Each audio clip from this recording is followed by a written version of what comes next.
my opponent beats me and like top deck something for the win. I'm like, you gotta be fucking kidding me. Just sorry, Thomas. It's okay. I'm just gonna say something at the beginning and be like, I'm too lazy to bleep everything out. Okay, yeah. Let's just not go full sailor mode. You gotta be effing kidding me. And like, how do you guys want to structure things? Alrighty. Like, wait. No, fuck the intro. Fuck Yu-Gi-Oh! I'm on full tilt. So Thomas and I are playing Yu-Gi-Oh! He has a stupid zombie deck, and I think he's borderline cheating because he just has the same cards as every time. He somehow ends with Vampire Lord. He doesn't have sleeves, so his cards are marked. You gave me a second copy of Vampire Lord proceeded today. to lose to it multiple times. So this is like me and Dak Faden yesterday. So we played 5 games of casual Yu-Gi-Oh! And Thomas just wiped the floor with me because I have a nice little casual Elemental Hero goat casual deck. Yeah, my deck's super casual. Your deck is way more competitive than mine. My deck's why'd you beat me 5 times? Because my deck is better. Okay, so your deck's more competitive. My synergy is better, but no, no, it was a big tilt. It was very annoying because like every time we got to like a parity state, you're just like, all right, Vampire Lord, which just basically recurs itself every time it dies. It's just like hard to beat that. I recurred it once in 5 games. I know. Well, that's what messed me up, though, still, because I had the option to kill, but there's no point of killing it. Mm-hmm. It's just every time, like, all right, I got my big bomb. All right, deal with it. And you play another big. It was just bomb after bomb after bomb. I think the issue is that my bombs can cascade off of each other very easily, whereas your bombs, dude, you get them by 3-for-1-ing yourself. And yeah. so I play like 1 removal spell, and it's a blowout, and you play a removal spell, and I'm like, oh, whatever, here's another one. Yeah, I have a payoff that takes like all the exiled stuff and brings it back, and then combine them again. That's cute. Yeah, but you'll have to show me sometime. Yeah, I know. I never saw that. Please payoff. tell me this is the intro. I guess it is now. It is. No, it's very fitting. No, because afterwards, I was just like super pissed for a second. I'm like, let's play another. I'm like, we're playing until I win one. You're like, no, we got to start a podcast. I'm like, no, let's play another one. I was just very angry. It's we silly. can play again after the podcast. Then James like spun a dice on the table, and I just fucking flicked away the dice just out of anger. And James is just like, oh, that's how it is. So I said more than that, but you know. Yeah. Oh, my sweet, not for little ears. Sweet summer child. I know. You might have to donkey me a couple times there. Oh, sorry. I'm gonna donkey you a bunch. You're just gonna cut. You have the power to cut out the whole rant. No, it was very unfitting for tilt. Anyway, welcome back to the Common Ground Podcast. This is episode 23. If you don't know who we are already, my name is Cameron Schindler. I am your host of this wonderful Pauper podcast. I am joined by the zombie enjoyer cheating Thomas Gunn. Hi, I'm a cheater now at card games, I guess. Filthy, stinky Yu-Gi-Oh player. Yeah, that describes me. I also, we've been getting into that casually. It's pretty fun as a casual game. Yeah, look at you just blasting an entire demographic. I'm having so much fun. Oh my god, pissed off. What? Careful, buddy. Be careful. But anyway, we are also joined by Hippopotamus. That is James Hieronymus, the Shoe Lord. That's a title. Master of Shoes. Hello, James everyone. Hieronymus victorious. Yeah, congrats, I am victorious. buddy. We threw a party for you. I did take down one of those regional championship qualifier tournaments this past weekend. And that cues you for the PT? No, no, it does not. One step closer. Accuse me for SCG Con DC. And that gives you opportunity to queue for the PT. Correct. And that is DC in August? First weekend of October. Oh, okay. Yes. Wow, so you got time. You got some practice. Yeah, I got some time. That's super cool. Congrats. Yeah, thank you. Super. It was an awesome weekend. We went down to Alabama for a little 2-slaughter RCQ. Cameron was not with us. His mother was in town. We did hang out with him and his mom the day after, though. That was super, super fun. It was very fun. But we went down on Saturday. There were 7 of us. 4 of us made it into top 8. I was not one of them, sadly, but we got 4 of the homies in top 8. And thankfully for James, he was alone on my side of the bracket. On his side of the bracket, so you didn't have to dream crush any friends. Alone with our team. He had opponents. Yeah. Oh yeah. Yeah. But no, James crushed it. I sat down. I watched the whole. It was a 2-slaughter, so the semifinals was the final match. I watched it all go down, and James. I'm gonna share a quick little anecdote before we get into it. We're sitting down round 1. I get paired against our buddy and teammate Carson, and James is getting going in his match. Already? Carson? Yeah, Carson's a little Carson's on tilt. perpetually on tilt. that he has to play against me. But that's okay. We talked about it. So we're sitting down to play our match, and James is playing against some person I've never seen before or whatever, his opponent. They're playing in their match, and Carson and I are getting going, and I hear from James's opponent behind me say, "Oh, I forgot to put this ley line in play. Is it too late to put this in? Like, can I put this in?" And James immediately snaps off. I'm sorry, that's a pregame action. You missed your opportunity to and do he that. already played a Just land. snap. Yeah. It's been like one or like a turn at least back and forth. So he went taps Triome. Yeah. And he's like, go to put this ley line in play. And I'm like, that is an opening game action. Yeah, that's a pregame action. And I put that heard back that. My eyes went wide. I turned back. I like looked dead Carson in the eyes. I was like, James is here to game today. Hippo, you should have. James is on fire. He's ready been to the go. biggest power move. Just like, actually put that back in your hand and then write down the card on your notepad. No, I was no. I was nice because and in game 2, I was like, "Hey, do you have any opening game actions?" Yeah. And he's like, "No." I was like, "Cool." That could have been nice, or that could have been taking a smug. No, I know. No, James I didn't have like my tilted demeanor. Even if you did it nicely, I think it would tilt me if someone did that to me. No, but that's just me because I'm a no, because psycho. I think it's a normal reaction if you see a ley line from an opponent that you just ask them, "Do you have any opening game actions?" That's just like, I guess, yeah. I wasn't that was I would never construe someone asking me that way. No, I thought it was really thoughtful of you, and I think that's a good, like, we talked about it in my car on the way back of just like, I think that's a good practice where like if your opponent like misses something and you call it on them and you don't like a missed trigger and they like try to get their trigger and you're like, hey, no, you missed it, maybe be more careful next time. Or if it's something very like minor or whatever, like if it's like a friend and they're learning or something like that, be like, you can have it this once, but I'm not going to remind you again. Yeah, or like stuff like that. Watching That's Austin fine. and Rayton play two of our other friends in the finals. Yeah. Or no, it was Austin and Matt. Austin looks at Matt and he's like, I'll give it to you this one time. And then Austin misses something. Matt's like, I'll give it to you this one time. Yeah. was really funny. Yeah, like that's fine. That's good sportsmanship. I did give Austin a trigger that he missed. Yeah, I did too. I let him have a letter trigger. I was like, would you like your letter trigger? And he's like, yeah. Austin getting called I out. would. Yeah, no, he missed one. He missed a shredder trigger with me as well, but we cleaned it up. Last but yeah. little bit about RCQs, unless you were finishing your statement. No, I thought that it was really. I think it's really cool of you to just like like I said, just recognize the mistake. Don't we're all adults. You got to pay attention to what you're doing, and we're all here to compete. So like if the tournament is at competitive level rules enforcement, then like we're not gonna cut any corners. If it's past the point of a reasonable walk back, we're not gonna walk it back, et cetera, et cetera. But then giving your opponent the opportunity in the next game, be like, hey, like, do you have an opening game effect? Like, I think that's super legit. And then in game 3, then don't say anything because you've given them the opportunity. And if they miss it again, then oh well, that's on them. Yeah, that's I don't know. Maybe that's not in like the absolute kindness of taste, but like it's also it's a competitive event. RCQs, whatever. FNM. Yeah, FNM. Yeah, FNM. Just don't bully your opponent. Like it doesn't. It's I will. FNM. It doesn't I will matter. bully Cameron so Yeah, hard. I've tried. Yeah, except unless it's Cameron. I will bully Cameron so for hard. real. I deserve it. Also, one last statement on the our RCQ. We've had a person in our friend group / team group queue every weekend so far. Yes. This season have we played? True. So sick. Go us. Mm-hmm. Woo. I'm sorry. What team are we on? Team Till. Team Till. I think that opens up for the topic for today. That was good segue. Also segue king.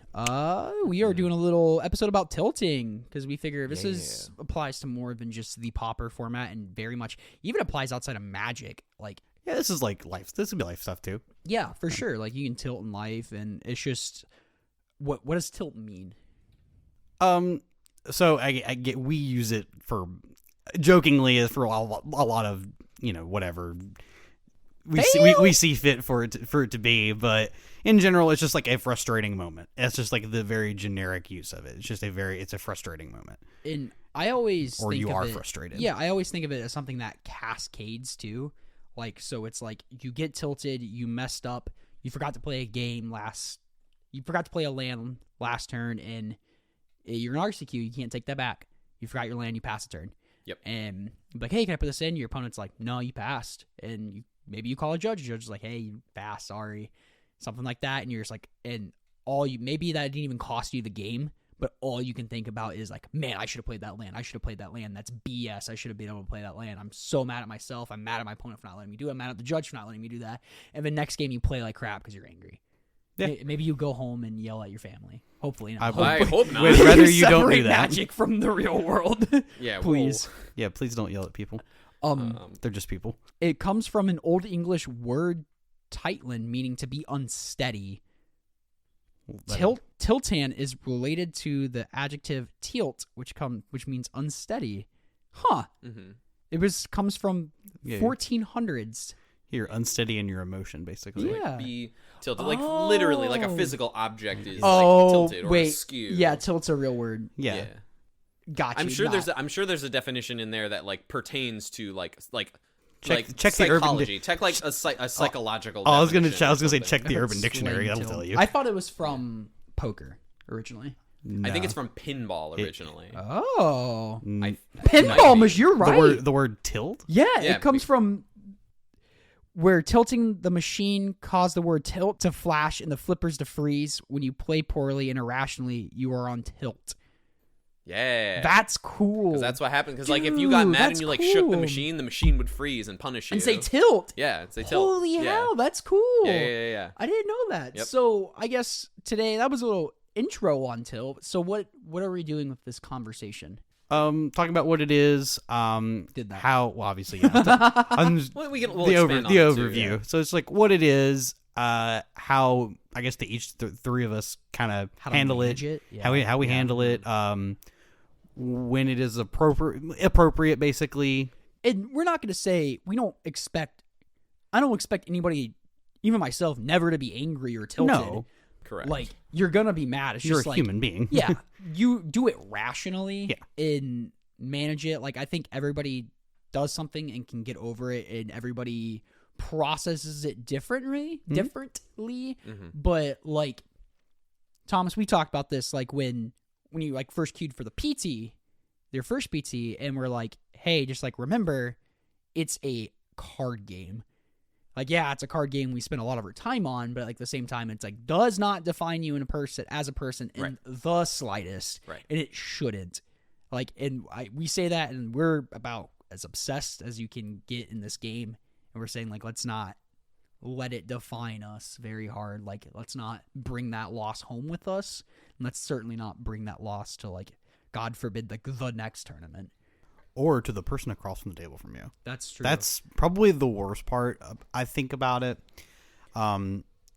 Really, how you say you had something that affected you, and now you're tilted, and you don't really. Your opponent drew crazy. Yeah, your opponent drew really well. You're very frustrated that they drew very well. That's part of a game. That's part of you're playing a game of variance. And it's like, don't be mad at your opponent. Don't be mad at your opponent. Yes, has Thomas, it happened? You're so lucky. You drew pot of greed there, and you drew in your zombie, or like me earlier. Point of order: you played Pot of Greed on the very next turn.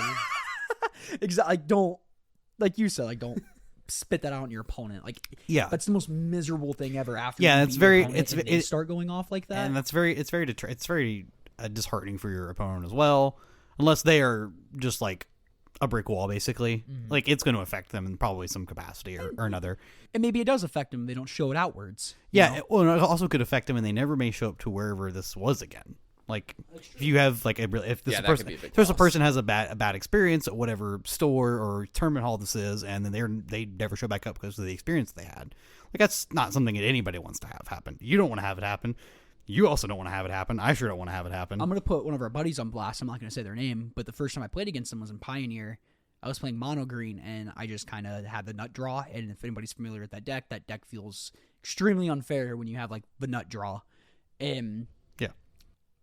he was coming back, and I think I just like top decked the Karn, played the Karn, and they might have still won the game, and they just conceded, like, yeah, whatever, dude, you just drew better than me. And that was my first interaction with them, and I'm like, I hate this person. And they're a really good friend to us now. Like, really, really cool friend. Love them to death. And, like, it's weird because I've never seen them act like that before again. Like, so you never know. They could have had an off day, too. Work could have sucked really bad. Yeah. And it's just like, and they are one of the nicest humans on earth.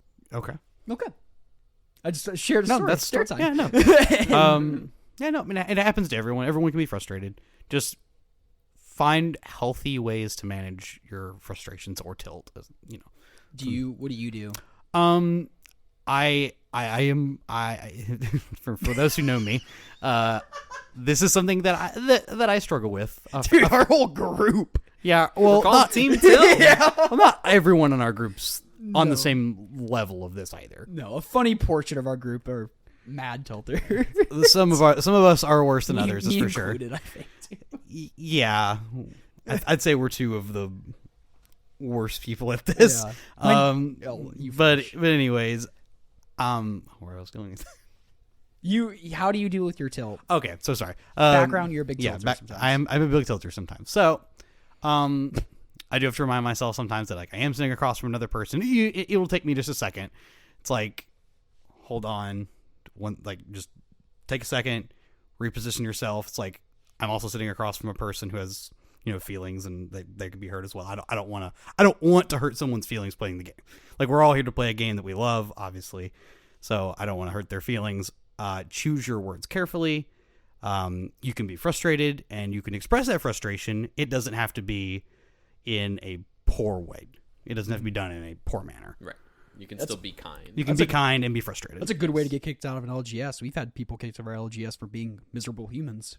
That is true. Mm-hmm. So just re-exit, just reposition yourself.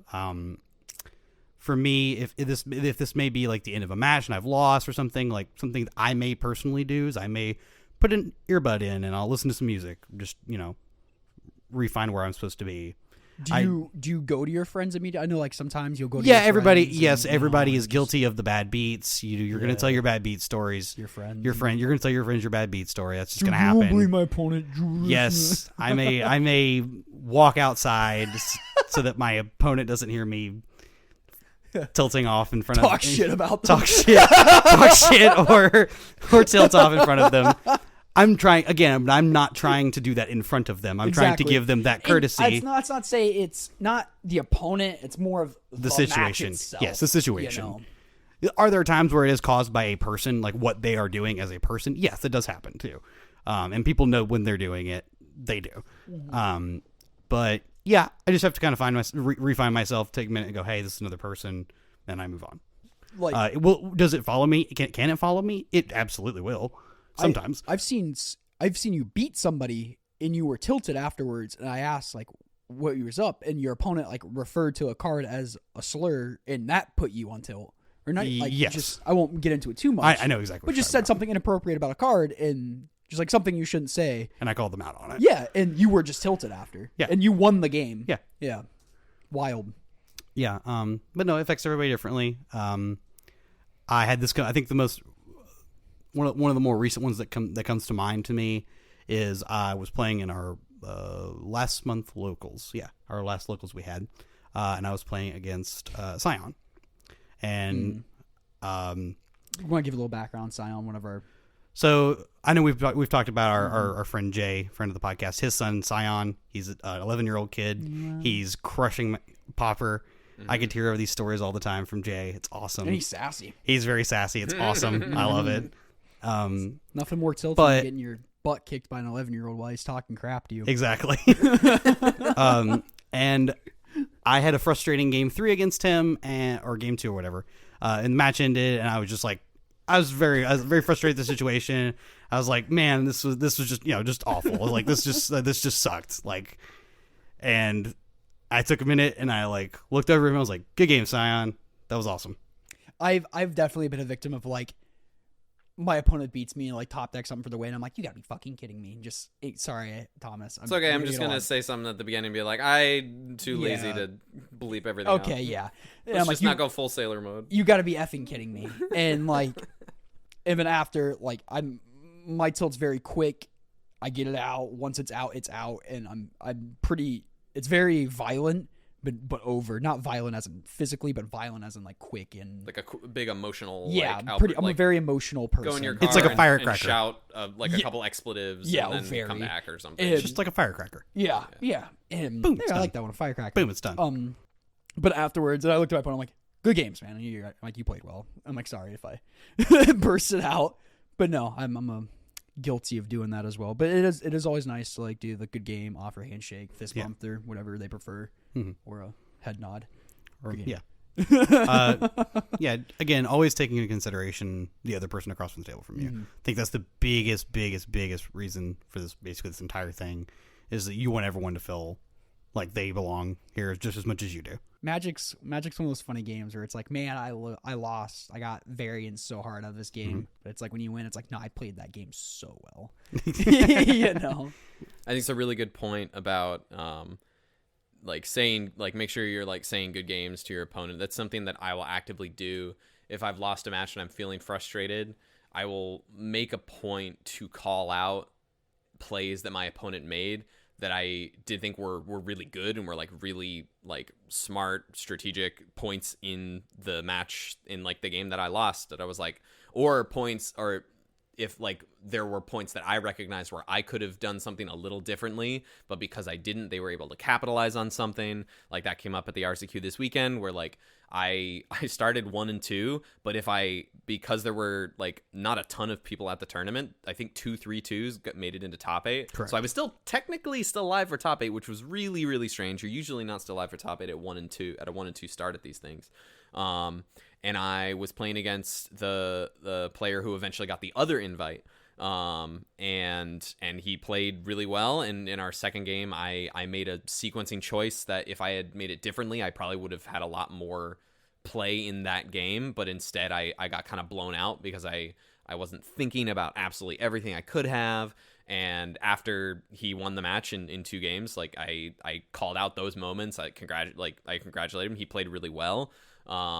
It's something which is also kind of related to something that I've been that I think happens to people when people project the idea that they're good at Magic onto them, which is something that I've had people project onto me just because I've played a couple Pro Tours. I also think I'm like somewhat good at Magic. Like we're all somewhat good at Magic at this table, but I think that it's something that's also been projected onto me and other people in our community, where you sit down and if you're not careful, you can let that go to your head and I really try not to do this too much, but there's always some amount of a mental assessment of like, how good do I think my opponent is at Magic? You're squaring up your opponent. Yeah, squaring up your opponent, which is like totally reasonable, but it's not good practice. I did that to Cameron the first time I met him. Yeah, and I kicked your ass. Sure you did. I agree. Some nuts.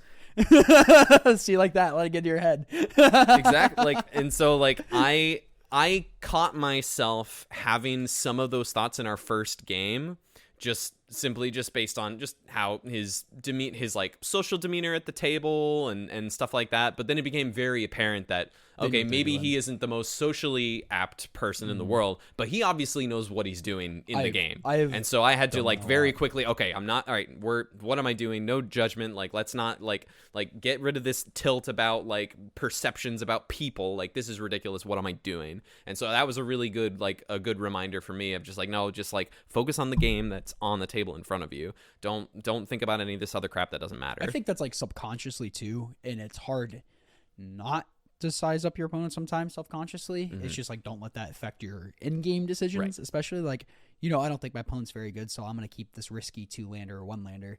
It's like, yeah, you could, a brick wall can kill you, a burn still. Right. Sometimes, not always, but sometimes. So like, don't, I like that. Like, don't get too full of yourself. That's one of my favorite things, is when I feel like something. Yeah, because then when you lose, like inevitably, because you've done that, you're just more mad. And then you're more, then you've become the topic. But you're tilted. I love when people size me up, like that SCG con. Yeah, like I feel like every person I played just like sized me up and obliterated that tournament. It was sick, except for that Rhinos player that beat you with the same SCG. That was super friendly, dude. That one, long hair. I can't remember their name. Had like expeditions and stuff, a bunch of foil expeditions. Or I don't remember. You text me, you're like, hey, your next opponent's really good. I lost him in SCG, Baltimore, or whatever one you invited. Or whichever one I played. Yeah. Oh, okay. And they're super friendly person. Cool. Random shout out there. And you lost to Jake too. Yeah, and I lost. That's kind of hard to get mad. Yeah, kind of hard to get, kind of hard to be mad about losing to the most recent Pro Tour champion at the time, and when, on the new version of the deck he won with the and he validated me too. It was kind of yeah, nice because he's just like, no, you played really well. I feel like this mirror match is very much who draws better. Yeah. And so it was, it was cool. Like, really good guy. And yeah, we stand Jake. Oh yeah. What else do I want to? I had another. But how do you bring yourself down when you are tilted? When I am tilted, okay. So I think I've gotten better at not getting tilted in the first place over the last couple years. But sometimes I will, like all the examples that you both gave about like what can tilt you has definitely happened to me and definitely comes up. For me, it more often is just like, especially right now, I'm on like not a great streak in RCQs for me, which is like fine. That just happens to everyone. It's magic. But just it's magic. But like I'm definitely on like a lower streak right now. So I'm like kind of in this like at risk of being in long-term tilt, which is like a concept that I thought of for this, of just like you just like result like not tying any of your self-worth to this game and like to your results at all. It's just like, okay, I'm gonna show up, I'm gonna do my best. I don't make it, okay, what do I do when that happens? Well, I get to cheer on my homies. Yeah. Like I was so like I wasn't in top 8, so I got to be one of our friends, like typing in the like that was fun. the text, like typing vigorously in You Discord. were play-by-pllaying. Yeah, I was giving the play-by-play of James's match, like and feverishly in Discord. I'm shopping at the mall, reading that. I'm like in the dressing room trying on some clothes, and I'm like, Yeah. the phone's open. I'm reading that. I'm like, let's go. Yeah, right. Yeah, like it it's was so sick. Like we've like other friends have done that for us for when they're at RCUs too. Like I was like, all right, this is my role. Like I'm gonna be here. I'm gonna be supportive. And I think that a lot of that is don't detract from your opponent's win, especially if it's a homie. Absolutely. Like definitely, like I think we already touched about that, but it's just like it's a game of Magic. Only one person's gonna win the tournament, and only one person's gonna win the match. That's right. So it's like there's gonna be a loser. That's just kind of the nature of the beast. Just don't be a sore loser as best as you can. I can give an example of the match my semifinals match from this past weekend. Mm-hmm. I was like, man, my opponent's playing a deck that's like they've not updated their list in like a year.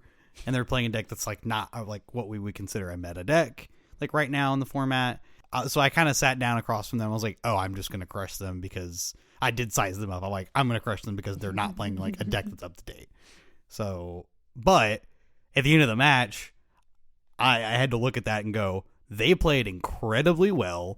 He did. Given everything that happened in the match, played ridiculously well. It's easy not to be on tilt when you won too. That is also true, and he did a great job of reciprocating. It was just like he wasn't like incredibly upset about it. It's like also when you have like a $200 store credit bonus, it helps a little bit. Yeah, but yeah. Overall, he wasn't like upset about extremely upset about it. He wasn't just like I know who you're talking about. Salting off. I beat them in the RCQ, and they're a really cool player. They start talking like, hey, this is how I sideboarded. What do you think? I kept this hand. I bottomed it. Like they like really care about improving the game. So it's really cool to see like somebody else that like they weren't even mad about the game situation outcome at all, and they were just like, how do you think I did on this? I sideboarded this end. Do you think I was right to keep this hand and stuff? I'm like, oh, that's like I wish more people were like that. I wish I was like that more. Mm-hmm. Like immediately asked my opponent for advice, like not being a little baby about it, and just they were just immediately not tilted at all. I'm like, no, that's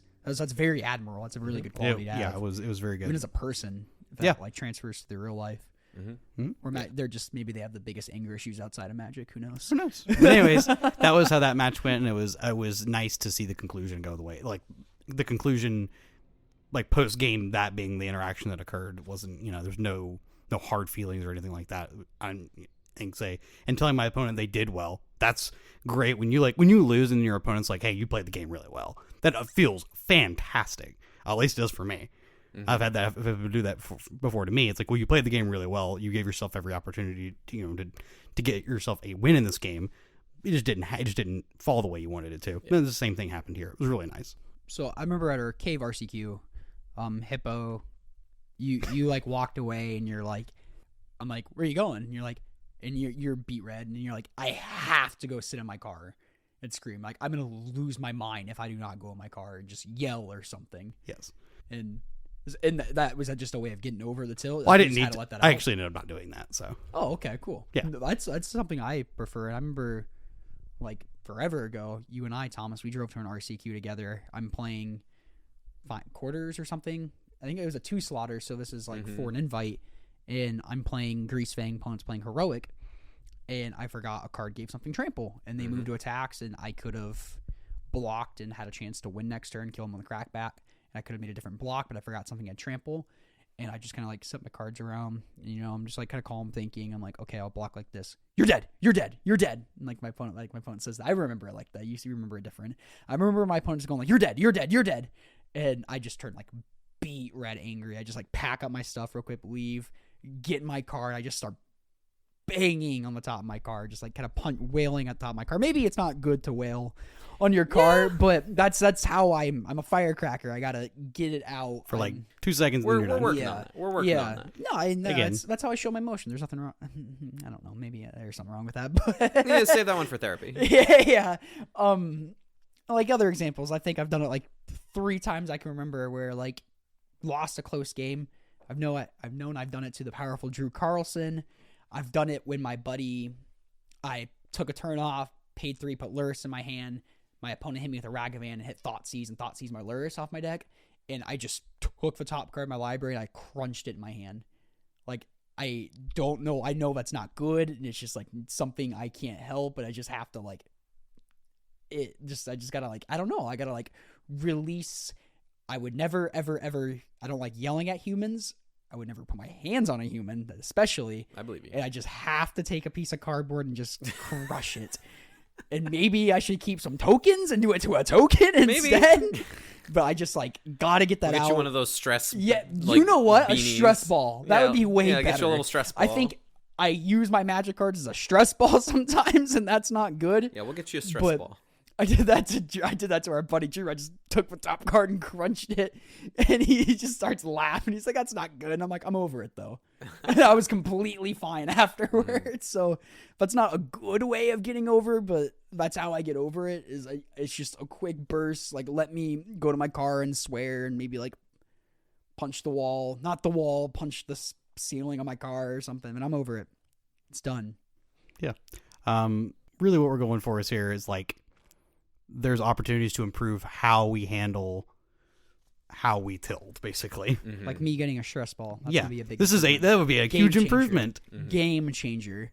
Yeah, one of I think my primary tactic in mitigating tilt is whenever I'm at a tournament, I remind myself, first of all, like the things we said of like, I'm gonna do my best. I'm not gonna attach anything to my results, to the game, blah blah blah, self-worth, all that.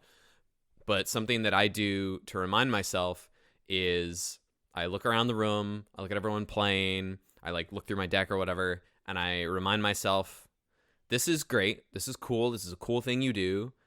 Your life outside of this tournament is way better than anything that could possibly happen in this tournament. I used to think that. As much Then my we'll wife left me. unpack that one in therapy. And back on track. I love you, buddy. We love you. We're here for you.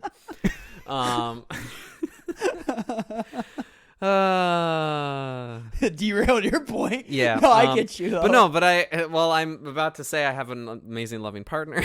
But no, I think about like I have an amazing, loving partner who's super supportive. I have my music. I have the family. Not to mention all of you guys who are often in the same room, but like outside of that room, we're still friends regardless of whatever happens in the tournament. After of I course, beat you out of the tournament. Yeah.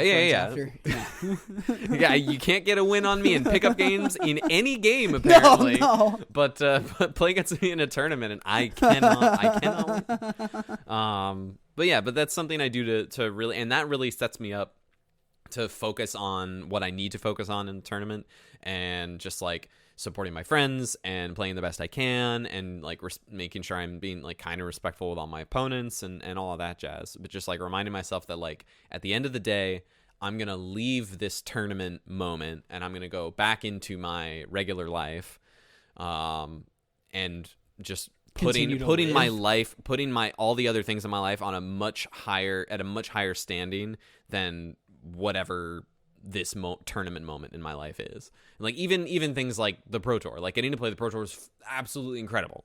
But like at the end of the day, like touring and traveling and playing music around the country all summer was honestly like way more impactful to my life as a whole than like playing in the Pro Tour. That was leading up to the Pro Tour, like way more impactful. So like just remembering that like life is more than magic, and there's a lot more to be grateful for, a lot more to be focused on, and all that jazz. That's I think what works the best for me. And then just like if I really feel like I'm gonna like I really have a moment, then like take a step outside, take a deep breath, talk to a friend about it, maybe get a hug from someone, maybe like isolate myself for a hot minute, maybe text my girlfriend about it, maybe just like kind of make sure I'm not projecting any of that onto anyone else unnecessarily. That's really like my biggest focus if I ever feel like that.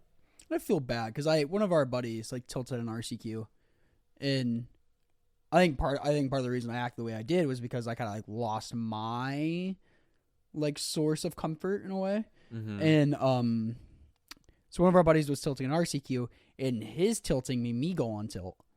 That's not a great cycle. And I'm just like, dude, get over it. Get over yourself. It's magic. I'm a loser. I lost too. I'm not freaking out. And I'm like, we all lost. Like we're like 3 of us are losers. We're all out of a tournament already. So I'm like, get over yourself. And I don't want to hear that if I just lost. I'm right. Nobody wants to hear that. Like that was way too much brutal. Like, and so if you know who you are, I apologize for that. And like, they're a good friend of mine too. And I haven't apologized to them for that yet. Maybe I should, or maybe they completely forgot about it. I think you're totally fine. Probably forgot about it. That's one of those things that keep you up at 3 a.m. Like, man, I wish I wasn't a dick to my friend that one time. No, I mean, sharing a harsh truth isn't necessarily being is necessarily a dick move, because like it's all about the delivery, and it's all about them being willing to a lot better. Sure, but it's also on them to recognize where you're coming from too. But that's also part of tilt, where sometimes your like perception of things becomes skewed because you're in an emotional state about things. Mm-hmm. Gotcha. Don't let the tilt take over you. Yeah. Don't succumb to the tilt. Does the trope of you losing to me in tournaments tilt? Like, does that bother you actually, or is it something that's fun to joke around about? I will be honest, it pre-tilts me for our match ever so slightly. Sitting down, funny. just being like, first I see we're paired, and I'm like, oh, right, cool. We're going to play a sick game, because, like, I know when we play, like, it's going to be good magic, because, like, we both know what's going on. It almost tilts me now, too, because it became a trope, and now I feel like I need to uphold a reputation. Kind of like similar to, like, what you were saying is, like, you come in with, like, pre-expectations. Or, like, people haven't projected onto me. Yeah, and, like, my pre-expectations, like, I'm going to have a good close game with Thomas. And I don't, you know, just whoop my ass. Yeah, does it tilt you though when we make those jokes? No. Okay. Good. No, and that's where it comes from, separating magic and results in tournaments from your self-worth. Because like I recognize that like you're making a joke as my friend, and not like making a joke at the expense of me as a tournament player. Yeah. That's a very obvious results speak for separation. themselves. Yeah. Yeah, and I suck right now. No. I haven't played on the PT is what I mean by that. Yeah, well, you beat me every time, so you'll get there. Maybe I believe one day. in you. I was just say too, something that is a pet peeve of mine, and I have caught myself doing too to sometimes, especially with my buddies. I don't think I do this to strangers. I know. It was funny because I was gonna mention it. It was the day before someone did it to me, and I did it the next day because we had 2 RCQs in a row, or one day and the next day. My opponent sits down Saturday, quarterfinals of RCQ, and they're just, oh man, this is such a bad matchup. I'm gonna lose. This is such a bad matchup. I hate this matchup. You're gonna win. I hate this matchup. And they 2-0'd me, and I'm just like, how miserable. And that just pissed me, because when you say that, there's no good outcome. You know, it's like that immediately invalidates their win, because it's like, oh, I guess I just won because it's a good matchup. Right. Like, if you believe that and get pretty that in poor your head. Sportsmanship. Yeah. And then if they beat you, you're just like, what an explicit word that person was. Like, just like, how woe is me to be like, this is such a bad matchup. I'm so screwed. But then I get paired with Thomas the next day, He's playing mono red, and I'm playing a slower deck. I kind of like need it. It does play a lot of removal, 5-color bring to life. yeah, it's a 5-color removal pile with some top and heavy threats, and then some life gain. Yeah, and some life gain that could stabilize it once I get there. It's just once I get there is the hard part, and I just sit down, and this is, I think part of it was the second time I played the deck, and I got paired against it last round, lost, and little I know I was gonna play against it next round too, but I get paired in the Thomas, and I'm just like, I just lost this deck. This is such a good matchup for you. Like, I got steamrolled by Drew. I'm going to lose. I'm like, this sucks. It's such a good matchup for you. I'm so screwed. Why am I getting paired against this again? Tilt. And I beat you. And it's just like, yep. And I'm like, and it kind of clicked. I'm like, fuck. I'm like, I did the thing I hate when people do to me. So I'll work on that. And listener, work on that too. Don't do that if you do that. Stop it. But then I took I was a little tilted after, just mostly from the result, not necessarily anything from you. And I told you that because you apologized like after the match. You were like, oh man, I just did this thing. Whoops. I caught it after. Yeah, after you I won did. game 1, I'm like, oh no. Oh no. I'm like, I'm gonna feel bad once I win the match. And you did. But I was a little disappointed with myself. So I left for a little bit, like got some food. Yeah, like, I noticed. Stopped home for a little you bit, left but then I and came back because yeah, I was like, you know what, I don't want this to define me. I want to make sure I'm still here to support the fam, and I'm really glad I came back. Like James, you and I and Carson played some Splendor while top 8 was getting going. We had 4 of our friend group in the top 8. Yep, and another it was super fun to watch. Yeah, like 2 really good teammates in the games. finals against each other. Like it was sick. We went to dinner after. Like it was sick. Watching Austin and Matt play was really fun. Yep. Yeah, all that fun stuff. Austin told me, he gave me a little thing. He's like, share this on the pod. So shout out to you, Austin. I work with him. Really good guy. He owns a business, and I work with him. I don't know background. There you go. What did he say? Austin's no. also a very, very good Magic player. Oh Yes. Oh yeah, very, very, very good. Except for when he misses his ledger triggers apparently. It doesn't and discards to Prof's eidetic memory when that card says you have no maximum hand size. It's true. Little cheater. But He reduked that semifinals game so hard. He's queued for like every RCQ except for one. Except for the one he's like, I don't want to queue. Yeah, and he's just queued for every RC. But he'll get to the PT eventually then. Oh yeah. Anyway, I was going with that. He's like, I think this wraps around to the person across him who's a human being with feelings and also wants to win that games of Magic too, just like you. Yep. And you're not the main character of the world. And I think it's really easy when you play Magic to be like, I am owed this. I deserve this win. I work so hard. But it's like, guess what? So does everybody else in the room. Right. Yeah. So it's a really toxic mindset. But yeah, I think the line that Austin said was to make sure, like, make an effort to make a connection. Yeah, make a real genuine connection with your opponent, because that will humanize both of you. And he said, like, tell them your name, get their name, make sure like you say it back and like you recognize their name. And it's like you said, he's like, humanize them. Like that's awesome. Yeah, it's a great way to mitigate tilt, because like it really instills that like they're a person, you're a person. Like we're here to compete and win, but we're also here to have fun because we love this game. And that's really the thing that like I get really, it makes me sad when I see or hear about people like super tilting off. I'm just like, I feel really bad for them that they don't feel like they can, if it seems like it's just like they're not handling it responsibly, like taking some space, like letting them feel your tilt for a little if you're someone who needs to process that for a little bit and then come back. But like if it's someone who just like, if it feels like they're just off in their own world and they're just gone, I feel bad for them, spiraling out. Yeah, I feel bad. I will equate, or I'll use like a real world analogy here. Mm-hmm. So if you're driving, right? Yeah. You are not going to view another car as a person like in your brain they're like, that's a car. They just cut me off. Yeah, they just cut me off. Like, wow, what a dick. This guy just cut me off. Fuck you. And you just like scream in your car for a minute and you have your road rage, da-da-da. If that person was literally sitting in front of you, you wouldn't have said anything that you just said. You wouldn't have screamed. You wouldn't have lost your mind. All of this and this and that. Like, because that's a person. Yeah, because it's yeah. a person. That's a very good But point. because it's not a person literally to you, like it's just a car. I couldn't think of a better analogy. That's like perfect. Yeah, I'll actually shout that out to my friend James Hess. Ironic. He of all people, yeah. He used to be way worse Well, good for as him. a Magic player Yeah. about tilting. I've heard some very Choice words.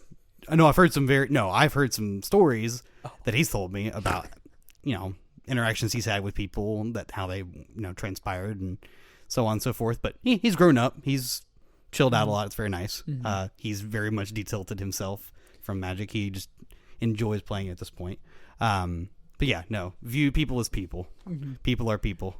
Should we do some final send-offs for this? Just Yeah. find what brings you to your zen, whether it's like getting, like you said, go to your, sometimes people are like, I got to go to my friends and tell them this crazy story and I just got to vent it out.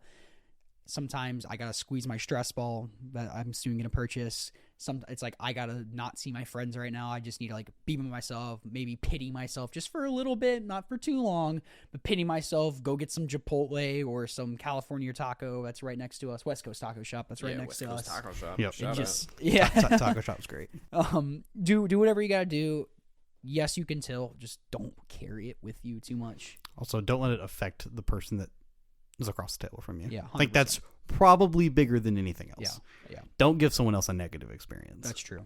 I like that. One more thing. This game is a privilege. Treat it as such. Yeah.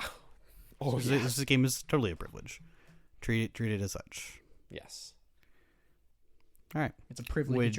Would you gentlemen like to move on to this past weekend's challenges? As long as we Please can move talk on. about them very quickly. Yeah. Oh wow, we did a lot of, for not scripting or kind of prepping too much. We had a lot to say. Yeah, I was think good. Turns out we're experts in the area. Yeah. Turns out the three members of Team Tilt have some things to say about tilting. Should have got Bitter on here. Love you, buddy. We definitely could have.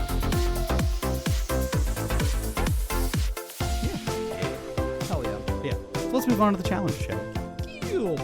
Challenge time. All right, I'm going to blast through these. Do it. Y'all ready, fam? Yeah, I'm ready Okay. for this. This is Friday, May 3rd, 2024.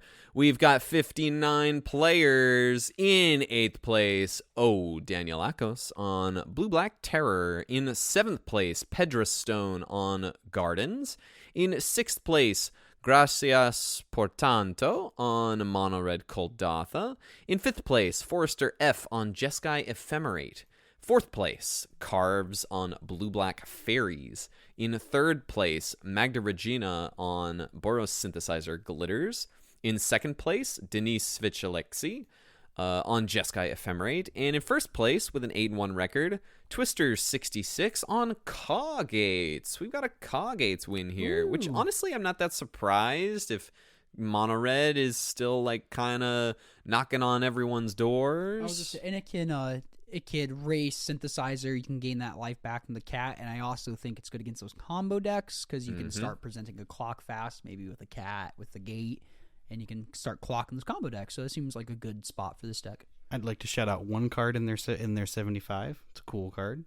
They played one copy of Swirling Sandstorm in their board. Will you read that card for me? I sure will. So it's 3 in a red, and it has no text except for when the card has Threshold. Okay. It says Wait, Threshold. is it an instant or a sorcery? It's a sorcery. It just has it only works when you've got Threshold. I've heard the Wrestleables talk about this card. So Swirling Sandstorm, when you have Threshold, which is 7 or more cards in your graveyard, Swirling Sandstorm deals 5 damage to each creature without flying. Oh, wow. So this works very well with your flying package in your deck.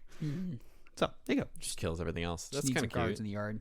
Want to Sick. move it to the next one? I don't think there's anything too special here. I mean, we got 2 Jeskai Ephemerate decks in top A. That's neat to look at, but they're in a similar space as Cawgates, where they're kind of playing to like building, having some life gain, some counter spells, and building like a board of inevitability, essentially. So, kind of in the same thing. I will shout out. I'm gonna give a quick shout out to Kreblinsky. They have been posting spreadsheets and metagame challenge data from the past couple weekends. If you can check it out on their Twitter page, over the course of all 4 challenges this weekend, Mono Red Koldatha was the most played deck by quite a large margin. It had 49 players over the course of the weekend, which is 22.17% of the meta. The next most played deck is Gardens with only 16 players and 7.24% of the meta, which is a huge, huge jump. However, Mono Red did not do too well. We got a win rate, excluding the mirror matches, we got a win rate of 42.1%.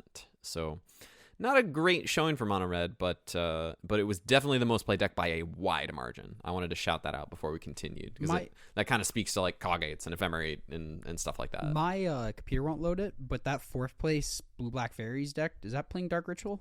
Let me take a look here. It's playing 2 copies of Dark Ritual. Why? We are powering out Thorn of the Black Rose. I would imagine. Cool. Yeah. I just saw it in the next top 8. There are 2 fairies deck playing Dark Ritual. Playing Dark Ritual. Okay, all right. Can it power out anything like Augur or a Gurmag? I mean, sure, you could certainly do that. So if you actually go Dark Ritual, that actually is exactly enough mana to turn 1 a Gurmag. Because you have 2 things to delve. That's pretty cool. That's actually sick. That is kind of cool. So yeah, you can go. Because it's 5 mana and 2 spells in the graveyard. That's sick. You go turn 1 Dark Ritual, Gurmag Angler. I kind of like there. Yeah, I kind of like the turboing out the Thorn of the Black Rose in a format full of 1/2s. From Mono Red, it's just a 1/3 Death Touch, and you just draw a card every turn. That's really sick. That's pretty good. And you like block this. Okay, Saturday, May 4th, we got 54 players in this challenge. In 8th place, Hampus won on Altertron. In 7th place, Medvedev on Blue Black Terror. In 6th place, Top Leash on Mono Red Koldatha. In 4th place, Make It Right, also on Mono Red Koldatha. In 4th place, Andrea 94, good year, on Blue Black Fairies. In 3rd place, Niederschatten, also on Blue Black Fairies. Cameron, I believe you said you looked at these. They're running a couple of Dark Rituals here as well. Yes, they are. That's pretty sick. In 2nd place, Terminus 0 on Defender combo. This is the Walls deck. And in 1st place, with an 8-1 record, Hamuda is back on top with good old trusty Mogwarts. We're still on the Mesmeric Fiends. We're on the Impulsive Pilfers. This looks like a pretty... not too much has changed. Not too much has changed. At this point. Yeah, the Hamuda Mogwarts list. Yeah, this deck did well in the showcase, and then it's just been pretty popular since. According to Kerblinski's data, it looks like it still had a sub 50% win rate overall. Looks like the deck with the best win rate with a reasonable showing was Glitters with 60.7, and then I guess you could maybe then Jeskai Glitters. So Glitters had a good weekend, it looks like. Okay, and we see Season of the Mist in the top 16. We'll get to that person in the next challenge though, so we'll save that there. I just want to shout out they were also maybe a win away from this top in 11th place. Yeah. But or a bad breaker. I think if we go into any deck in depth, we're about to do this one a little bit. I cannot wait. We might as well roll to the next challenge. Yeah, let's do it then. Sunday, May 5th, we got 67 players in the 64 challenge. In 8th place, 19 Inc. 91 on Mono Blue Tempo. Looks like this is the Terror deck. Yeah, I was just making sure. Mono Blue Terrors with Delvers and Thoughtscour Mental Note. In 7th place, Mr. Skittles on Gruul Panza. Let's go, Panza. Panza's on the board. We got 6th place, Oppa with Boros Synthesizer Glitters. In 5th place, Rash on Coggates. In 4th place, Season of Mists on Tireless Tribe Combo. We're going to put a pin in that one. We're going to come right back to it. I have so many questions. Insane. I don't know what the words you just said meant. In 3rd place, Elvis 10 on Jeskai Glitters Affinity. In 2nd place, J Waves back on White Weenie. This is like a very James top 8. Love it. And in 1st place, Luffy Doshapo de Paula with a 9-1 record with Golgari Gardens. Real quick, I want to just look at their list. You're so before good we at talk about Tireless Combo. I sure hope I am. You say it enough, right? Like they're they're on 2 Avenging Hunters, so kind of the similar logic we were talking about last week, where like maybe the Avenging Hunter is not the best in a sea full of mono red and glitters, where like they can just very easily get the initiative emblem back, and how do you get it back at that point, et cetera, et cetera. So like just playing 2 Avenging Hunters I think is fine. They have a campfire in the main as well. That's 2 Drowning Sorrows in the main. Yeah, 2 Drowning Sorrows in the main is the next point I was going to bring up. They're ready to go. They're ready to fight. An excellent result. Way to go, Luffy. Let's talk about the new player in the room. We've never talked about this deck, and I have never seen this deck before today. This is Tireless Tribe combo. All right. Excuse James, me, walk us through this masterpiece. So this is an old school Pauper deck. This is a super sweet one. So it's based around the card called Tireless Tribe, which is a single white for a 1/1 nomad, and it says you can discard a card from your hand, and Tireless Tribe gets +0/+4 until end of turn. And you're going to ask, well, James, that seems like a really terrible card. Seems like a horrible magic. It seems like a really terrible card. Blocks 1/1. Wow, I think I kind of agree with you. But here's the thing. We've got a card that goes with this that actually can one-shot somebody. It's pretty cool. So the other card that pairs with this super, super well is a card called Inside Out, which is a single, or is one and it's a hybrid blue-red. And it is an instant that says switch target creature's power and toughness until end of turn. Draw a card. I see. So the goal is to just have a bunch of your cards in your hand, and ways you can do that is your cantrip deck. You also have Squadron Hawk. It's a very sweet one. You just put a bunch of Squadron Hawks in your hand. You can discard them for free. And the idea is that you can either make this unblockable with something like, what is the card? Let me remind myself real quick. Oh, Shadow Rift is the card I'm thinking of. Oh, okay. Shadow Rift, it gives a creature Shadow, yeah, and then you draw a card. Very convenient. It replaces itself. The idea is to just find this one creature in your deck and then just pitch a bunch of cards to it, flip its power and toughness, and attack your opponent and kill them. It's the whole point of the deck. I think even you don't need a ton of creature cards in your hand, there's a card they're playing called Whiteout, which is 1 and a green for an instant. That doesn't really matter. It's an instant. But it says all creatures are flying, lose flying until end of turn. That also doesn't matter. It's this last text that says if Whiteout is in your graveyard, you may sacrifice a snow-covered land to return this card to your hand. So you can start sacking your lands. Yeah, you just bring it back to your hand and sack it a bunch. It gets gigantic. Discard it over and over again. Yeah, it gets gigantic. It's really cool. Also playing 3 copies of Circular Logic, which is a madness counterspell so you can discard it through your Tireless Tribe and you get to counter something. That's cool. Prismatic Strands is in here. This is sick. It is a note that the Tireless Tribe, you can play it where it does get around damage-based removal like Galv Blast or Lightning Bolt, where especially with Whiteout, that makes it a lot easier. Well, once you switch its power and toughness, like say it's like whatever 1 and X1 that's going to kill them, they try to bolt it, blast it, you could discard a card and it will still get that +0/+4 again. And there's a very innocuous spell in the stack that also kind of ties the room together. It's a card called Dizzy Spell. It plays 1 single copy of it, but it is a card with Transmute, and it's a single blue, and you can go get basically most of your deck with this card, aside from basically the Inside Out to kill them.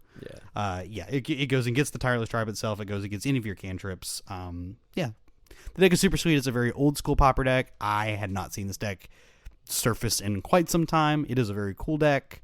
It is very fragile. So play at your own risk, but it is super cool. Plays Mystic Remore on the sideboard, which I forgot is Pauper legal. I don't know that prior to you reading that to me earlier that I have ever seen a Mystic Remora in a Pauper deck ever in my life. Have you seen Giga Drowse in a Pauper deck? Yes, this deck. Huh. This deck. It randomly shows up in like sideboards of, I don't know, like fog decks or stuff like that. I'll see myself out. I get it. Hell yeah. Super sweet deck. Love to see it. This is the kind of like innovation and just like cycling through cool old decks that like can actually happen in this format. Like it's so sick. Shall we move on to our final challenge? We shall. Awesome. Thank you for the primer, James. Of course. This is our second challenge, the 32 challenge on Sunday, May 5th. We have 41 players in 8th place. Sishiogiri on Boros Synthesizer Glitters. In 7th place, Baiko Dejea on Blue Black Fairies. In 6th place, Walker 735 on Jeskai Glitters Affinity. In 5th place, Selkas on Mono Blue. This is the Terror Delver list. In 4th place, Nunenman on Blue Black Fairies. In 3rd place, Lollapolo 2001 on Jund Dredge. Ooh. In 2nd place, Heisen 01 on Cawgates. And in 1st place, with an 8-1 record, GN42 back on top with Familiars. You love to see it. GN crushing it, showing everyone what's up with the Familiars list. Absolutely crushing. I'm just scrolling through this Dredge list. Yeah, that's what I was doing too. Yeah, it looks like the only true red card, because they often will play Scrapwork Mutt, which is the common artifact. Obviously, it's a common. This is a Pauper show. Scrapwork Mutt is the 2-mana artifact creature from from the Brothers' War. I always get those mixed up. From the Brothers' War, it's a 2/1. It enters battlefield. You may discard a card if you do draw a card, and you can unearth it for 1 and a red. So it's kind of a red card, but that tends to be in the Dredge list anyway. The only other truly red card that I'm seeing is 3 copies of Oliphant, as it's another way to get just creatures in the bin, because this is a Dread Return Exhume deck, which is really sick. It's also playing 3 copies of a new card from Outlaws of Thunder Junction. It's actually playing more. It's playing the Conduit Pylons in the land base. These are Surveil lands, which is pretty sick. Surveil? Yeah, it says Surveil. Yeah, it's a Surveillance. Conduit Pylons is a Surveil land. It's that land we talked about for Tron. Oh, okay. I was thinking of a dual Surveil land. Nope. No. Desperate Bloodseeker. They got 3 copies of this. It's 1 and a black for 2/2 with lifelink. When it enters the battlefield, target player mills 2 cards. So this list, above what people have previously been doing, does actually have a backup win condition of playing Writhing Necromass. Ooh. So from Dominaria United, it costs 1 less for each creature card in the graveyard, and it's a 5/5 with Death Touch. So it's 6 and a black. So it's pretty easy for that to just be black mana 5/5. Yeah. It's a Gurmag Angler without needing to exile or card. And it's got Death Touch. And it has Death Touch. So it's just strictly better in this list. Yeah. That's sick card. But yeah. Lots of cool stuff happening. Sweet challenges. I think different one every single challenge. Pack your relics. So yeah. Yeah, pack your relics, fam. Pack your Tormod's Crypts. Thomas, this weekend is our locals. It is. What do you intend to be playing this weekend? I will most likely be on my Demand Answers burn list. I'm tweaking some of the numbers. My biggest contention point right now is that I feel like my Mono Red Koldatha matchup is abysmal. The saving grace of that is that folks don't tend to bring that deck to our monthly at the cave. James is giving me eyebrows. He might spoilers. Let James say some things too. So I'm trying to figure out how I want to cover myself for that. I know I'm going to play some breath weapons in the sideboard. They were okay last time I played them, but since Koldatha is now so much more on the 2 toughness creatures, the festivities don't quite get there, and I like that breath weapon is an instant, because that's another way I found I was losing, is they'd hit me for a bunch, and then I'd sorcery speed deal with stuff, and then they just hit me for a bunch again, and I'd have to sorcery speed deal with stuff, and then I'm not doing my game plan, and I just would fall behind so fast. So I like breath weapons a lot. They're really, really good in the matchup for me. The instant can fog a combat step. Yeah, basically, yeah. Just wipe their whole board, fog the combat step. It's really, really solid. But outside of that, I'm trying to figure out what my main deck hedge is going to be. I've tended to like 1 and the festivities in the main, and it might still be that, because I like that it can sometimes take out some fairies. But I'm also thinking of going back to Searing Blaze, because it also is an amount of burn to the face. It's just how many other 2-drops do I want to have in my synthesizer deck that's already kind of lean on lands. These are all just kind of things I'm thinking about, but it's definitely going to be pretty close to the same list that I split finals with you, Cameron, the last time I played the monthly. I gotta say I'm excited about your deck though, Tom. So your burn deck, it's other burn decks, the longer the game goes, against Godolpha, the more comfortable you feel against it. But your deck, it's you are not safe. Mm-hmm. That's what's fun about it. It's the longer the game goes, it's you're very much still in range at 20. I like that. I like that feeling a lot. I like having that amount of range. I've never felt 100% safe against your deck. Mm-hmm. What about you, James? All right, so I actually haven't come up with a full-on decision as of the recording of this podcast, but I will give you the 3 decks that I am considering playing for this weekend. I am looking at playing the Boros Glitters deck that I've had built for, I don't know, a few weeks now. That I have considered also playing the Kadoltha Red deck, being the Boogeyman, and may also take a left field approach and may play some of the Red-Black Madness Burn. Ooh, that's a left field approach. Yeah, assuming that all my cards get here, I might play that. We'll see. But it's between those 3. I'm likely not to fog. I just don't want to have that kind of a day. I would rather just get my matches over with. So That's totally reasonable. I'd also like to pick up cardboard with synthesizer if I don't just get the games over with quickly. Mm-hmm. I'll be at a friend's wedding. That's Yeah. what I'm going to play. We'll Lame. miss you. Lame. Yeah, I know. We love you. Thank you. Yeah, so those are the decks I'm looking at playing this weekend. It's I have a good not time. confirmed anything yet. No. And next week we'll give you all a little recap. It'll be our little recap because we didn't get to do one last month because pre-release. So. Yep. And then we won't do one next month because it's MH3. Oh my gosh. Oh, That's going to be a fun episode, though. Well, yeah, leading up to MH3 commons will be very, very Very, Yes. very sweet, but we don't get a tournament out of it. No. Tilt. Maybe we'll... I had to break that news I don't know. to our buddy Jay today. God, it's He's gonna like, no, but that's the different weekend. I'm like, nope, it's on that weekend. He's Pauper's like, no, but it's on a different weekend. I'm like, nope, It's like it's every, that weekend. Yep. It's been like every other month. It's Yeah, the second weekend of the month is brutal. yes. That's all right. We'll It's make okay. do. That's gonna be like 3 months I don't play Pauper. Like, Yeah, are you even qualified to talk about it now? Yeah, I guess not. We'll play pickup games, but like 3 actual months of not playing is too like at a sanction events. I guess we gotta make our own stuff, huh? Yeah. Cool. Alrighty. If you made it this far, thank you so much for listening. I hope you found some use of our conversation and stories about tilting. If you got any questions for us, you can DM us on Twitter. Our Twitter handles will be in the link in the bio.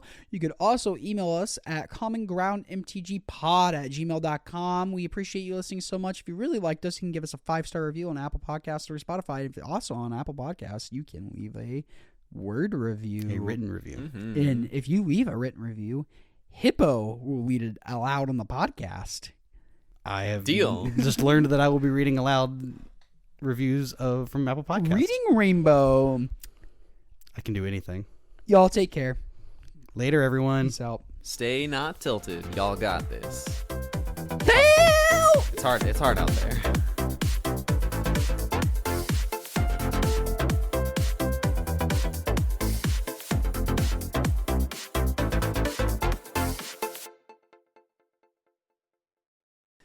And stuff like that. The Stuff perfect, like that. all-encompassing Yeah, podcast you know, phrase. stuff Stuff like like that. that. Every famous author says, and stuff like that. Oh yeah.